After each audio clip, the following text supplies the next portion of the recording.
Hello everyone, welcome to Hindi voice. Khwaja Hasan ने कहा कि मैं अपनी बात बताने के पहले अपने दो मित्रों के बारे में बताना चाहता हूँ। वे अभी जीवित है और यही बगदाद में रहते हैं। वे मेरे प्रत्येक कथन की पुष्टि करेंगे। उनमें से एक का नाम सादी है। सादी का विश्वास था कि संसार में आनंद धन ही से मिलता है और धन उद्योग और परिश्रम ही से प्राप्त होता है। इसके विरुद्ध साद का मत था कि धन ईश्वर की कृपा और मनुष्य के भाग्य ही से मिलता है। दोनों में गाढ़ी दोस्ती थी और कोई झगड़ा नहीं होता था, किंतु इस विषय पर हमेशा बहस होती थी। एक दिन इस बात को लेकर दोनों के बीच बहुत अधिक वाद विवाद हुआ। सादी का कहना था, या तो आदमी गरीब परिवार में पैदा होकर हमेशा गरीब रहता है, या धनी परिवार में जन्म लेकर जवानी में भोग विलास में धन को फूंक कर निर्धन हो जाता है, वरना उद्यमी और समझदार आदमी गरीब नहीं होता। साद कहता था, उद्यम और बुद्धि से कुछ नहीं होता, आदमी अपने भाग्य ही से धनवान होता है। गरीबी और अमीरी प्रारब्ध के खेल है। पूंजी और उद्यम के अलावा और भी कई रास्तों से दौलत आती है। सादी ने कहा, तुम्हारी यह बात बिल्कुल झूठ है। आओ हम दोनों अपने अपने कथन की परीक्षा करें। हम किसी गरीब पेशेवर आदमी को तलाश करेंगे। मैं उसे कुछ धन दूंगा, तुम देख लेना, वह उस धन के बल पर उद्यम करके बड़ा आदमी बन जाएगा, तभी तुम्हें मेरी बात का विश्वास होगा। फिर वे दोनों घूमते घूमते मेरे घर की ओर आए। मैं अपने घर के सामने बैठा हुआ रस्सी बट रहा था, क्योंकि रस्सी बटने का पेशा मेरे बाप दादा के जमाने से होता आया था। उन दोनों को देखकर मैंने सलाम किया। उन्हें मेरे वस्त्रों और घर की हालत देखकर मेरी निर्धनता का बोध हुआ। साद ने सादी से कहा, यह ऐसा ही आदमी है जैसा तुम तलाश कर रहे थे। मैं इसे काफी दिनों से जानता हूँ। यह बड़ा गरीब है, दिन भर कड़ी मेहनत करके रस्सी बटता रहता है और फिर भी कठिनता से परिवार का पालन पोषण करता है। सादी ने कहा, अच्छा, लेकिन पहले हम उसे अच्छी तरह देख तो ले। उन्होंने यह बातें इतने धीमे स्वर में की थी कि मैं कुछ सुन न सका। फिर सादी ने कहा, जो साद से अधिक धनवान था, मेरे और पास आकर मेरा नाम पूछा। मैंने कहा, मेरा नाम हसन है और रस्सी बटने के कारण मुझे लोग हसन हवाल कहते हैं। सादी ने कहा, तुम्हें अपने पेशे में अच्छी खासी आमदनी हो जाती होगी। तुम्हारे बाप दादा भी यही काम करते थे, इसीलिए उन्होंने भी तुम्हारे लिए बहुत कुछ छोड़ा होगा। तुमने भी अपनी मेहनत से काफ़ी पैसा कमाया होगा और तुम्हारी संपत्ति और बढ़ गई होगी। मैंने उत्तर दिया, ऐसी बात बिल्कुल नहीं है। मेरे पास कुछ भी धन संपत्ति नहीं है। मुझे पेट भर खाना भी नसीब नहीं होता। मैं सुबह से शाम तक रस्सी बटता हूँ, एक क्षण के लिए भी आराम नहीं लेता हूँ। फिर भी जैसे तैसे सूखी रोटी ही अपने परिवार के लिए जुटा पाता हूँ। मेरे छोटे छोटे 5 बच्चे हैं, उनमें से कोई योग्य नहीं कि मेरी मदद कर सके। मैं अकेला ही उनके लिए खाना कपड़ा जुटाता हूँ, रस्सी बेचता हूँ, उसके मूल्य से कुछ तो खाने आदि में खर्च करता हूँ और बाकी का सन खरीद कर दूसरे दिन उससे रस्सी बनाता हूँ। फिर भी मैं ईश्वर का धन्यवाद देता हूँ कि मैं केवल निर्धन हूँ, किसी का गुलाम नहीं हूँ, आज़ादी से अपना काम करता हूँ। सादी ने कहा, तुमने अपना पूरा हाल मुझे बताया, इसके लिए धन्यवाद, लेकिन मैं जो कुछ समझा था इससे तो उल्टा ही निकला। अच्छा, अगर मैं तुम्हें 200 अशर्फिया दे दूँ तब तो तुम्हारी यह दशा नहीं रहेगी। 200 अशर्फिया पाकर तो तुम धनवान हो जाओगे और आनंद पूर्वक जीवन निर्वाह करोगे। मैंने कहा, 200 अशर्फिया खुद तो मुझे धनवान नहीं बना सकती, लेकिन इससे मैं अपने पेशे को और अच्छी तरह चला सकता हूँ और अधिक धनोपार्जन कर सकता हूँ। सादी ने देखा कि मैं विश्वसनीय आदमी हूँ। उसने अपनी जेब से 200 अशर्फियों की थैली निकाली और मुझे देकर कहा, मैं ये 200 अशर्फिया तुम्हें दे रहा हूँ, ये उधार नहीं, दान में दे रहा हूँ। तुम इससे अपना व्यापार बढ़ाओ, भगवान तुम्हारी कमाई में बरकत दे, लेकिन ये ध्यान रहे कि यह धन बेकार खर्च न हो। तुम्हारी समृद्धि में मैं ही नहीं, मेरा परम मित्र साद भी प्रसन्न होगा। भगवान तुम पर अपनी कृपा करे। मैं 200 अशर्फिया पाकर फुला न समाया। मैंने धन्यवाद स्वरूप सादी का वस्त्र चूमा और उसकी दीन बंधुता की बड़ी प्रशंसा की। इसके बाद वे दोनों चले गए। उनके जाने के बाद मुझे ये चिंता हुई कि मैं इन अशर्फियों को कहाँ रखूं। मेरे घर में न तो कोई सुरक्षित स्थान था, न संदूकचा ही था जहाँ मैं इतना धन, जो मैंने सारी उम्र नहीं देखा था, रखता। आखिर में ये तय किया कि थैली को अपनी पगड़ी ही में छुपा लूं। मैंने थैली में से 10 अशर्फिया लेकर जेब में डाली और थैली का मुंह कसकर डोरे से बांधा। और उससे सावधानी से पगड़ी में रख लिया। मैंने अपनी स्त्री बच्चों को इस धन के बारे में कुछ नहीं बताया। वही पगड़ी सिर पर रखकर मैं बाजार गया, यथेष्ट सन खरीदा। लौटते समय कसाई के यहाँ से थोड़ा सा मांस शाम के भोजन के लिए खरीदा, क्योंकि महीनों से मांस खाने को नहीं मिला था। खरीदा हुआ मांस मेरे हाथ में था। रास्ते में एक चील ने मांस पर झपट्टा मारा। मैंने हाथ खींचकर दूसरे हाथ से चील को भगाया। अब चील ने दूसरी ओर से झपट्टा मारा। मैंने इस बार भी मांस को बचाकर दूसरे हाथ से चील को भगाया, लेकिन इस उछल कूद में मेरी पगड़ी मेरे सिर से गिर पड़ी और कमबख्त चील वही पगड़ी लेकर उड़ गई और शीघ्र ही निगाहों से ओझल हो गई। मैं एकदम से चिल्ला उठा। इससे मोहल्ले की औरतें बच्चे जमा हो गए और मेरा हाल सुनकर चील के पीछे दौड़ने लगे, लेकिन चील कहाँ हाथ आने वाली थी। मैं महादुखी होकर अपने घर आया और पगड़ी के साथ जाने वाली 190 अशरफियों का अफसोस करने लगा, जो मेरी मूर्खता के कारण मेरे हाथ से निकल गई थी। खैर, 10 अशरफिया तो थी ही। उनके बल पर कुछ दिन मेरे स्त्री बच्चों ने भरपेट भोजन किया। 2-1 कपड़े भी स्त्री बच्चों के लिए बन गए, किंतु यह कब तक चल सकता था। कुछ ही दिनों के बाद मैं पूर्ववत निर्धन हो गया। मैं अपनी दशा पर संतोष करके भगवान को धन्यवाद दिया कि मेरा अपना तो कुछ नहीं गया था। मैं अपने जी को यह सोच सोच कर तसल्ली देता था कि जब निर्धनता और परिश्रम ही मेरे भाग्य में लिखा है, तो मुझे उसी में संतोष करना चाहिए। अगर वे अशरफिया मेरे भाग्य की होती तो मेरे हाथ से निकलती ही क्यों। मैं तरह तरह से अपने मन को समझाता था, फिर भी खोए हुए धन की कसक मेरे मन से नहीं निकलती थी। मैंने अशरफियों का हाल पत्नी और बच्चों को भी नहीं बताया था। वे सब मेरी चिंता और उदासी देखकर मुझसे उसका कारण पूछने लगे। मेरे कई पड़ोसियों ने भी आकर पूछा कि तुम इतने उदास क्यों रहने लगे हो। पहले मैं चुप रहा, किंतु उन लोगों के बहुत जोर देने पर मैंने उन्हें सारी बात बता दी। मेरे पड़ोसी, यहाँ तक कि बच्चे भी मेरी बातों पर हंसने लगे। वे कहने लगे, तुमने सारे जीवन में एक भी अशरफी देखी है कि 200 अशरफियों की बातें करते हो। तुम्हारे पास 200 अशरफियाँ आई कहाँ से? चील के पगड़ी लेकर उड़ने की बात भी खूब रही, चील पगड़ी का क्या करेगी? पड़ोसियों ने तो विश्वास न किया, किंतु मेरी पत्नी को मेरी बात पर विश्वास था और वह इस बात पर बहुत रोई। फिर जीवन वैसे ही चलने लगा। 6 महीने बाद दोनों मित्र सादी और साद मेरी गली में आए। साद ने कहा कि चलकर हसन हवाल को देखे कि 200 अशरफिया पाकर उसकी दशा कितनी बदली है। सादी ने कहा, ये बहुत अच्छा कहा, हम उसे ज़रूर देखेंगे। अगर उसकी दशा में सुधार हुआ तो हमें यह देखकर संतोष होगा कि हमारे दिए हुए धन से एक निर्धन का जीवन सुधरेगा। वे दोनों और निकट आए तो साद ने कहा, भाई, मुझे तो उसकी दशा पहले जैसी लग रही है। उसके कपड़े वैसे ही फटे पुराने हैं। हाँ, उसकी पगड़ी जरूर नहीं मालूम हो रही है। तुम भी देखो, शायद मुझसे देखने में भूल हुई हो। सादी ने भी देखा और कहा, तुम ठीक कहते हो। अब दोनों मेरे पास आए। साद ने कहा, हसन भाई, अब तुम्हारा क्या हाल है? 200 अशरफियों से तुम्हारा व्यापार तो अच्छा खासा बढ़ गया होगा। मैंने कहा, मैं अपने दुर्भाग्य का हाल आप लोगों से क्या कहूँ, मुझे कहते हुए शर्म आती है। बताओ तो भी काम नहीं चलता। आप लोगों ने मुझ पर इतनी कृपा की, आपसे छुपाओ भी क्यों? हालांकि मेरा हाल सुनकर आपको ताज्जुब ही होगा। ये कहकर मैंने सारा हाल बताया। सादी ने कहा, हसन, क्यों हमें बेवकूफ़ बना रहे हो? चील खाने की चीज़ें लेती है या पगड़ियाँ? भी वही किया है जो तुम्हारे जैसे लोग करते हैं। जब अप्रत्याशित रूप से धन मिलता है तो अपना काम काज छोड़कर भोग विलास में पड़ जाते हैं और कुछ दिनों में सब कुछ लुटाकर फिर फटीचर बन जाते हैं। तुमने भी यही किया है। मैंने कहा, मेरे लिए जो कुछ भी कहे उसे कहने का आपको पूरा हक है, किंतु मैंने कुछ भी झूठ नहीं कहा है। मुझ पर जो कुछ गुजरी है वह यहाँ सभी लोग जानते हैं। मैं भी जानता हूँ कि साधारणतः चील पगड़ियाँ नहीं ली जाती, किंतु मेरे साथ ये अघट घटना घटी है और उसके साक्षी बहुत से लोग हैं। साद ने मेरा पक्ष लेकर कहा, इसमें अविश्वास करने की कोई बात नहीं है।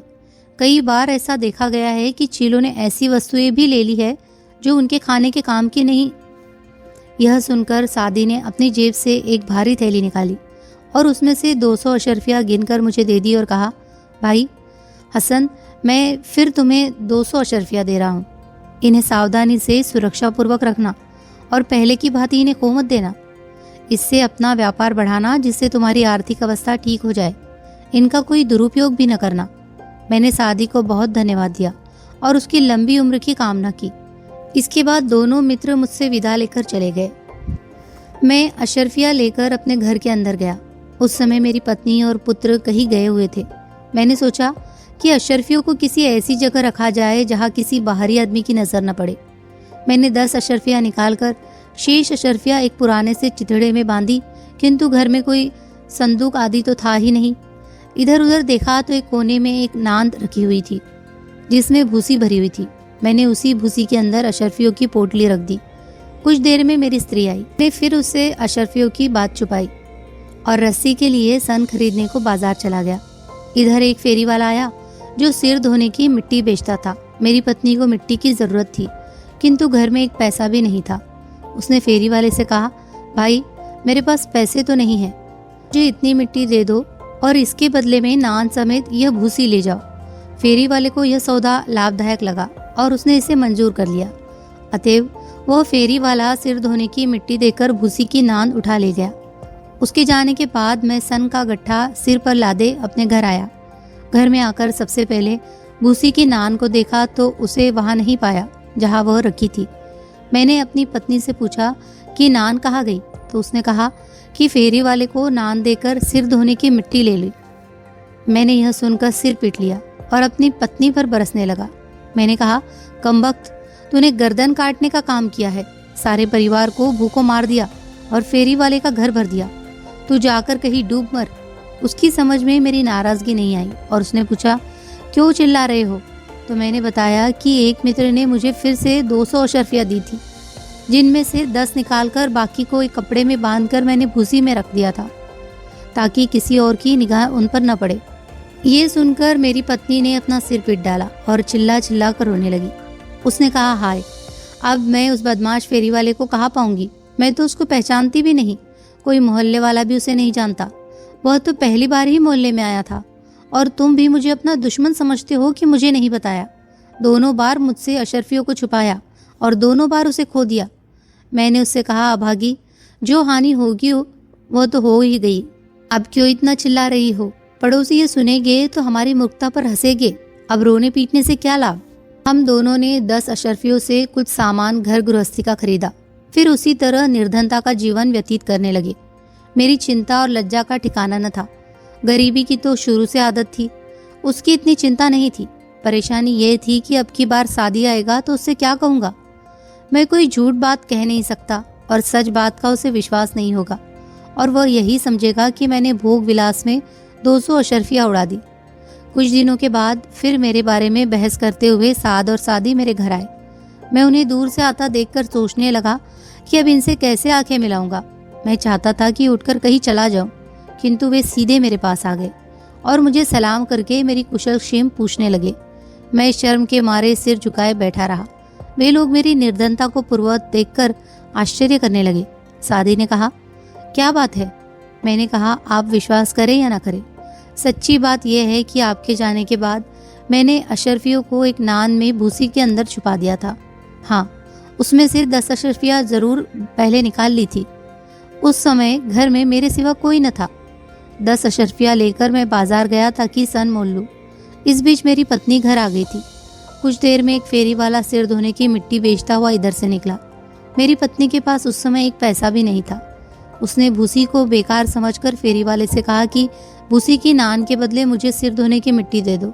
फेरी वाला इस सौदे पर राजी हो गया और मेरी पत्नी ने मिट्टी के बदले उसे भूसी की नान दे दी।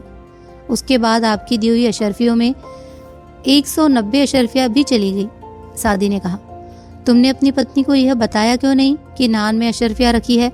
मैंने कहा, आपने कहा था कि अशरफिया सावधानी से रखना, सो मैंने उन्हें सुरक्षित स्थान में रखा। स्त्री के आने पर मुझे बाजार जाने की जल्दी थी और फिर मैं उसे बताना भी नहीं चाहता था, क्योंकि स्त्रियों के पेट में बात पचती नहीं है। यह भी डर था कि वह कहीं अपनी शौकीनी में उन्हें खर्च न कर दे।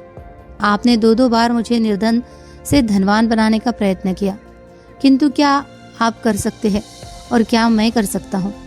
निर्धनता तो मेरे भाग्य ही में लिखी है, फिर मेरे पास धन आएगा कहाँ से? हाँ, आपने जो एहसान मुझ पर किया उसे मैं जन्म भर नहीं भूलूंगा और जीवन भर आपके गुण गाता रहूंगा।